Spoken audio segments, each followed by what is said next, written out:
జాతీయవాద జర్నలిజానికి అసలైన వేదిక నేషనలిస్ట్ హబ్ ని సబ్స్క్రైబ్ చేసుకోండి. నోటిఫికేషన్స్ కోసం బెల్ ఐకాన్ పై క్లిక్ చేయండి. ఇప్పుడు మన సూపర్ అగ్రరాజ్యం కావాలి అంటే కనుక ఈరోజు ఇజ్రాయెల్ ఇంత చిన్న దేశం, దాని చుట్టుపక్కల ఉన్నవన్నీ కూడా అరబ్ దేశాలు. ఇన్ని అరబ్ దేశాల మధ్యలో ఓ చిన్న చుక్క అయినా కానీ వాళ్ళు గజగజ వణుకుతున్నారు. ఇంతమందిని బెదిరించగలుగుతుంది. అది సూపర్ పవరా కాదా? కరెక్ట్. వాళ్ళకున్న ఎకానమీ ఎంత? 1 ట్రిలియన్ కూడా లేదు వాళ్ళది. 250 బిలియన్ 300 బిలియన్ ఉన్నది వాళ్ళది. జపాన్ ఈరోజు 3వ స్థానంలో ఉన్నాడు. జపాన్ ఎవడైనా సూపర్ పవర్ అంటారా? వాళ్ళు ఎవరైనా పట్టించుకుంటారు? వాళ్ళని ఎవరు పట్టించుకోరు కదా. ఎందుకంటే జపాన్ మొత్తం వాళ్ళ కాన్స్టిట్యూషన్ అంతా అమెరికా డిక్టేట్ చేస్తుంది, వాళ్ళ మిలిటరీ అంతా అమెరికా డిక్టేట్ చేస్తుంది. వాళ్ళకంటే స్వయం ప్రతిపత్తి లేదు. కాబట్టి ప్రపంచ దేశంలో మీకంటూ ఒక స్థానం ఉండాలి అంటే శక్తి ఉండాలి. శక్తి ఉన్నవాడిని ఎవరైనా గౌరవిస్తారు. మనకు శక్తి వాళ్ళ కంపేర్ చూస్తే చాలా బలహీనంగానే ఉన్నాం మనం.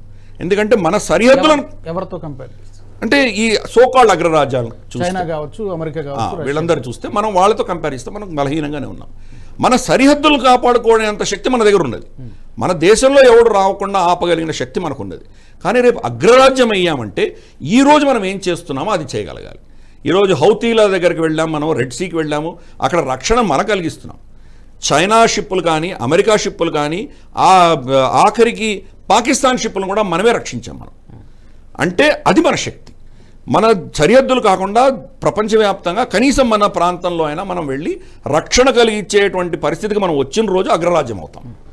ఆ పరిస్థితి ఇంకా మనకు అంత లేదు. ప్రస్తుతానికి మనం కొంత 2-3 సంవత్సరాలుగా కొంత మనం పుంజుకున్నాం, కానీ ఇంకా పుంజుకోవాల్సింది చాలా ఉన్నది. ఇద్దరు మహాశత్రువులు మన మీద కూర్చొని ఉండగా ఇంకొంచెం ఖర్చు పెట్టుంటే బాగుండేది. ఆ ఖర్చు పెడితే కనుక దానివల్ల ఇండస్ట్రీ కూడా పెరుగుతుంది.